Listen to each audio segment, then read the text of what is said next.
Muito obrigado pelas informações relevantes, importantes, pessoalmente importantes. Eu vou aqui me dirigir a Carmela, o Manuel e ao Daniel para falar um pouco do que me imagino que esse país poderia ser, né? Porque nós acabamos de ver os dados que são, como eu acabei de falar, são dados importantíssimos, mas contraditórios, né? Nós somos um país de grandes contradições, é algo impressionante, né? Eu tive a oportunidade, me convidaram na Alemanha em 2013, final de 2013, exatamente para falar sobre transparência. E tinha uma plateia grande. Eu, para falar sobre transparência, abri. Digo, bom, vou lhe mostrar o que nós praticamos hoje em termos de orçamento público. E abri a página da transparência da CGU, nossa velha querida CGU. Mudaram o nome, mas eu sou meio conservador, não é? Então, eu continuo com a CGU. Abri as páginas da CGU e comecei a... Aí eu peguei alguns exemplos bem, assim, curiosos, não é? Eu me lembro que um deles foi, eu mostrei, entrei no Ministério da Educação, fui nas universidades, entrei na Universidade de Santa Catarina. E aí entrei em material de consumo e fui lá, levantei o preço do pano de chão. Sabe esse pano de chão? R$1 cada um. Eles ficaram encantados com aquilo, né? Eu digo, bom, vamos fazer o maior sucesso nessa palestra. Quando encerrei a primeira pergunta deles, eles me disseram, senador, aqui na Alemanha não existe isso. O grau de transparência que você acaba de demonstrar do orçamento do governo federal do Brasil, acho que não deve existir em nenhum canto do mundo. Já existe hoje, né? Mas não deve existir, eu imagino, não sei. Eu não conheço pouco os outros estados, não é? Mas realmente o Brasil chegou a um nível de detalhamento de despesas orçamentárias surpreendente. E a primeira pergunta que ele coloca para a plateia toda, disse, muito bem, agora, como é que você não consegue controlar a corrupção? Que é uma pergunta, né, pertinente. Bom, eu dei a minha resposta lá, e não vou reproduzir aqui, porque é uma longa resposta. Mas começa pelo um judiciário leniente, não é, omisso, não é, que patrocina a impunidade. E por aí vai, né? Se nós tivéssemos uma justiça, não é, eficaz, nós já teríamos resolvido uma boa parte disso. Mas eu acho que, para, de fato, exercermos o controle da corrupção, do desvio, da contribuição do cidadão, dos impostos que nós todos pagamos, vai ser necessário construir uma inteligência coletiva orçamentária, começando pela aplicação do recurso. Eu entendo que os conselhos e todo o trabalho que nós hoje, que nós contemplamos na legislação, ele parte do princípio do institucional. O que está institucionalizado, ele sofre uma predação permanente, não é, de comportamentos que são comportamentos muito arraigados da cultura política brasileira, que é a do patrimonialismo, não é, que termina desvirtuando a intenção de institucionalizar os conselhos. Muito bem. Eu acho que nós demos um salto importante. Nós criamos os mecanismos capazes de expor, não é, as informações à sociedade. Isso é uma realidade no Brasil, não só na União, mas também nos estados e os municípios menos. Até porque no Brasil, vocês sabem que a exigência do cumprimento da lei ainda não é uma cultura do cidadão, não é? Eu falo isso porque eu tenho uma experiência, eu construí uma experiência de cobrança E nem aqui no parlamento. Eu vou falar em voz baixa, não espalhem, mas tem uma das funções nossas aqui que é inusual, que é a da fiscalização, né? O parlamento é feito para legislar e fiscalizar. Não fale desse assunto de fiscalizar para parlamentar, que ele não gosta muito, não é? Fiscalizar é uma coisa muito chata, né? O sujeito fura a fila na frente da gente, você fica calado. Não tem essa cultura de contemporizar, não é? Essa é um pouco da nossa idiosincrasia. O brasileiro não é o cara de criar o conflito na hora, né? Ele guarda o negócio para mais tarde. Enfim, nós, com base nas experiências, e eu trabalho com essa questão da transparência, e acredito que é necessária a construção da inteligência coletiva orçamentária, e, a partir disso, eu venho há mais de 20, 30 anos trabalhando em cima disso. Primeiro, nós temos que informar a coletividade, aquela que é diretamente beneficiada pela ação pública, não é? Ou seja, aquela comunidade que recebe um retorno, muitas das vezes, mínimo dos seus impostos, né? Aqui no Brasil tem isso, né? Os impostos é coletado de todos, mas é aplicados para beneficiar poucos, não é? Então, você tem as nossas cidades, por exemplo, onde tem aquele miolo conectado e depois tem uma enorme periferia completamente excluída, né? Ou seja, os impostos não chegam, não é, para atender todos aqueles que pagam impostos, mas não recebem o retorno devido. Quando eu fui prefeito da minha cidade, nós estamos aqui diante de 3 instituições fantásticas, não é, que constroem conhecimento, não é, o INESC, o IPEA e a Transparência Brasil. Que, aliás, eu vou depois convidar vocês para a gente fazer uma reunião em particular, não é? E eu já vou dizer logo do que se trata. Nós estamos evoluindo na construção de experiências de transparência da execução orçamentária. Ainda há pouco, antes de vir para cá, me atrasei exatamente em função da discussão. Como é que nós vamos transitar dos conselhos, não é, presenciais para os conselhos virtuais? Porque as relações da sociedade mudaram completamente, não é?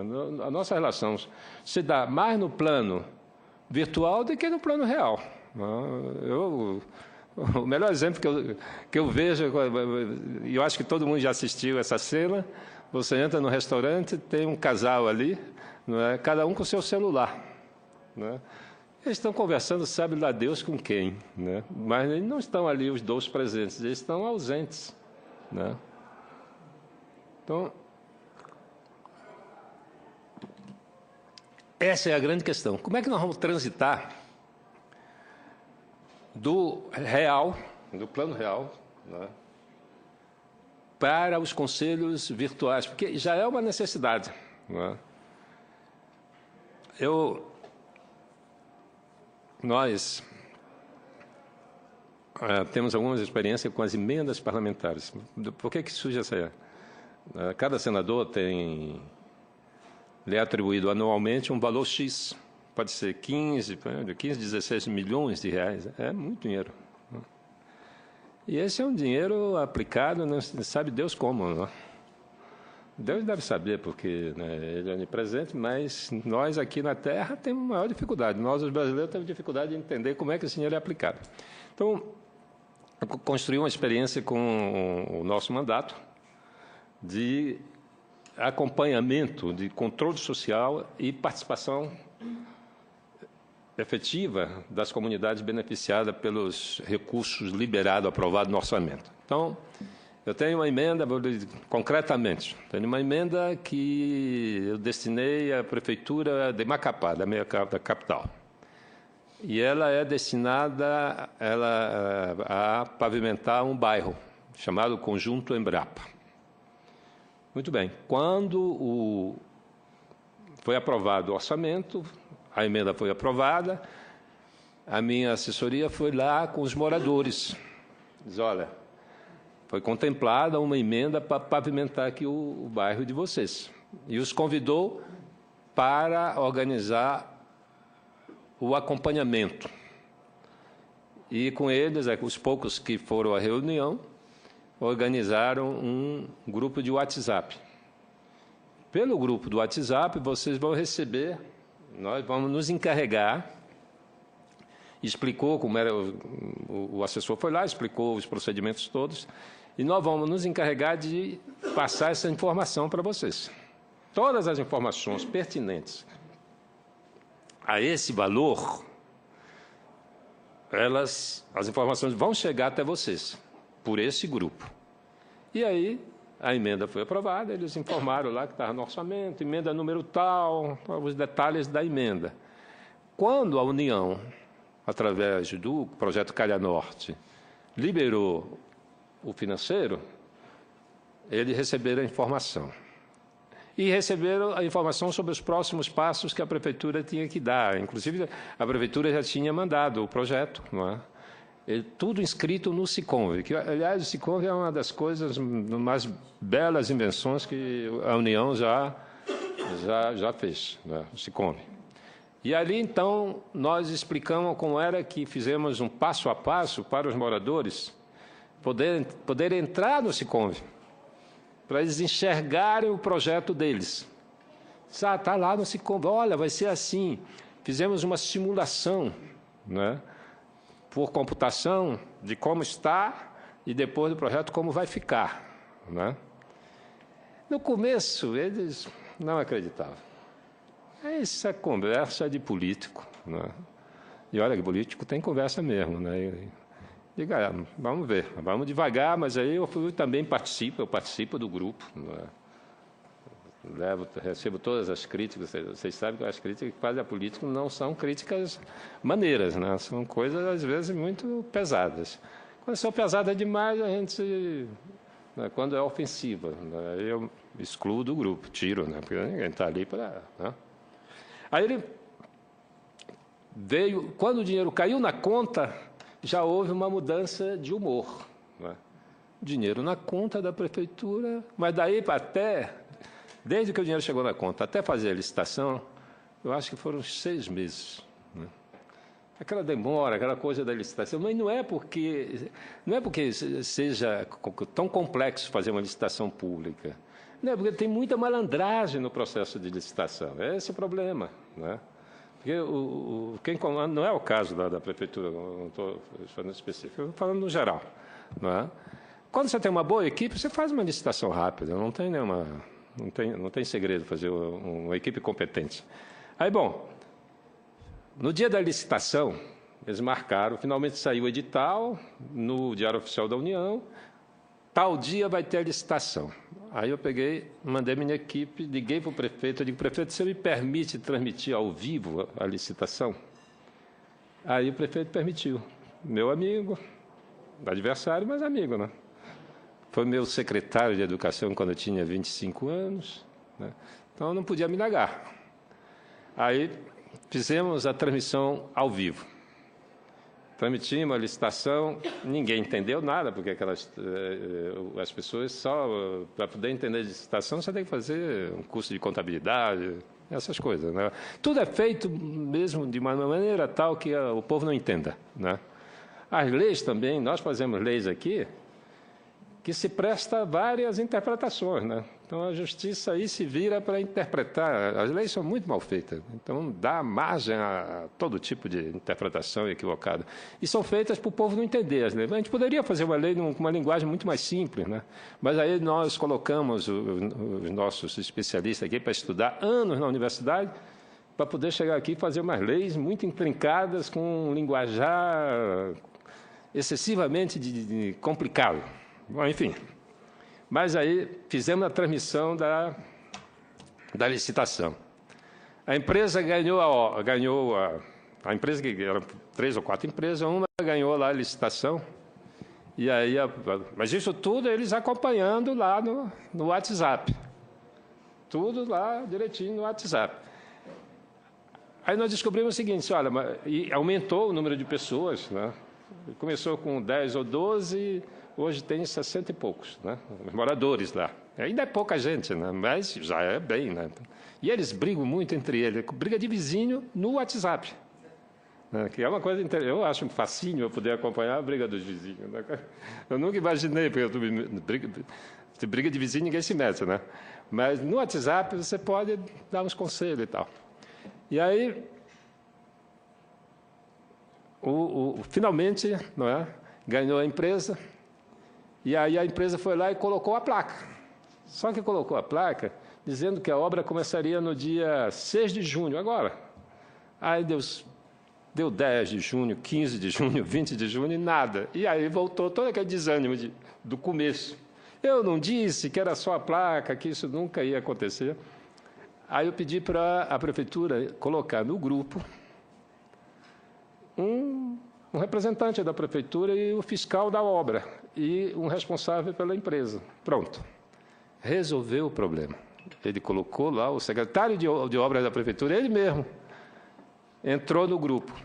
Entrou o fiscal da obra e entrou o representante da empresa. Aí ele começou a explicar, ele deu todas as explicações por que a placa tinha chegado antes da obra. Né? E aí a obra começou. Aí chegaram as máquinas, e o povo começou a animar, e mais gente entrou. Só que os que entram com aquela visão do começo, já entram xingando todo mundo. Né? É uma coisa... Aí os que estão mais antigos aconselham, enfim. Aí eu fiz um contato com o Calha Norte. Pedi ao Calha Norte que indicasse um técnico do Calha Norte para entrar no grupo, para poder acompanhar. Porque aí não precisa mais ir lá fazer, o Calha Norte, o responsável direto, não precisa mais ir lá. A comunidade vai lá, fotografa, a comunidade vai lá e dá o parecer dela se a obra está boa ou se está ruim, não é? E a gente modifica todo o sistema que está posto aí, não é? Aí o coronel lá, o coronel linha dura lá do Calha Norte, não vou pôr ninguém, porque senão ele vai dar uma informação errada e vai ter problema aí com o general. Eu digo, tudo bem. Aí eu estou colocando o papel para mandar para o ministro da Defesa. E, ao mesmo tempo, estamos ensaiando uma legislação obrigatória para participação e acompanhamento. Do mesmo jeito que nós fizemos a Lei Complementar 131, a Lei Complementar 131, que nós acabamos de ver, ela foi feita com base em experiências prévias, então não tinha como dar errado. Não. Nós pegamos a experiência que nós tínhamos desenvolvido lá na Prefeitura de Macapá, nos anos 90, no final dos anos 80, eu fui prefeito até 92. Depois a experiência de governo, como governador, nós colocamos nós pegamos o sistema interno, o nosso CIAFinho, que era o CIAF, o Sistema de Administração Financeira do Estado, fizemos um link e colocamos direto na internet. Né? Agora ainda tem 24 horas de prazo. Não, é direto, porque é muito mais simples você pegar o sistema interno seu e jogar na internet o empenhamento da despesa, a liquidação e a ordem bancária, de que você fazer o outro processo. Né? O trabalho que dá é você construir um programa que faça esse link com a internet. E agora nós estamos construindo esse passo adiante, né, que é exatamente essa tentativa de construir essa inteligência coletiva. Nós temos outro projeto já com a participação da União, já com a participação do Ministério da Integração. O Ministério da Integração designou, eu fui lá com o ministro, ele designou um técnico, e o sucesso desse projeto é de 100%. É 100% garantido. E a qualidade dos serviços, a qualidade da obra e dos serviços que serão prestados é absolutamente garantida. Então, nós estamos puxando o fio da meada da transparência para a construção dessa inteligência coletiva orçamentária. Não é? E o problema todo é como legislar. E aí eu queria pedir apoio de vocês também. Por isso que eu fiz muita questão de vir participar, né? Tive todos os atropelos, mas cheguei ainda em tempo, né? e coloco para vocês a palavra, se alguém quer dar alguma contribuição, a gente está à disposição. Pode começar. Participações que a gente recebeu pelo portal da cidadania. Tem aqui, só um minutinho. Tem a participação recebida via portal da E-Cidadania. Comentário do Ricardo Vaz. Programa de participação precisam de mais visibilidade para que o cidadão saiba que pode participar das decisões políticas. Várias ideias enviadas pelo E-Cidadania sendo debatidas em comissões. Essas ideias precisam sair dos debates e virar lei, já que somos a força maior da democracia. Valeu, Ricardo. É isso mesmo. Eu acho que tem que ser, né? Eu vou responder essa daqui, porque tem um grande problema. Transparência revela a fonte da informação. E quando revela a fonte da informação, tem jornalista aqui. Não tem interesse para os meios de comunicação. Claro, eles vivem da informação. Se você escancar a informação, ela perde o valor de mercado. Esse é o grande problema. Eu acompanho muitas das vezes no Fantástico, aquelas investigações que eles falam, eles nunca revelam de onde eles tiraram a informação. Eles não revelam que ali eles tiraram do portal de transparência. Porque é lá que está a fonte de informação hoje. É isso. Mas você tem inteira razão. Nós precisamos divulgar mais. Não é? Esse é um tema ainda que nós temos dificuldade de divulgar, sobre transparência. Mas com as redes sociais, aos poucos, está surgindo na rede. Eu recomendo vocês, inclusive, Ricardo, você pode entrar no Facebook. Esse assunto que eu acabei de falar está todo no Facebook, porque depois, esqueci de falar que depois do Zap, nós logo, para poder exercer o controle social, você tem a participação efetiva no WhatsApp da comunidade, e aí do WhatsApp foi para o Facebook. Então, se vocês entrarem de olho na emenda, vocês vão encontrar vários projetos, todos eles devidamente acompanhados. Com a palavra, Carmela.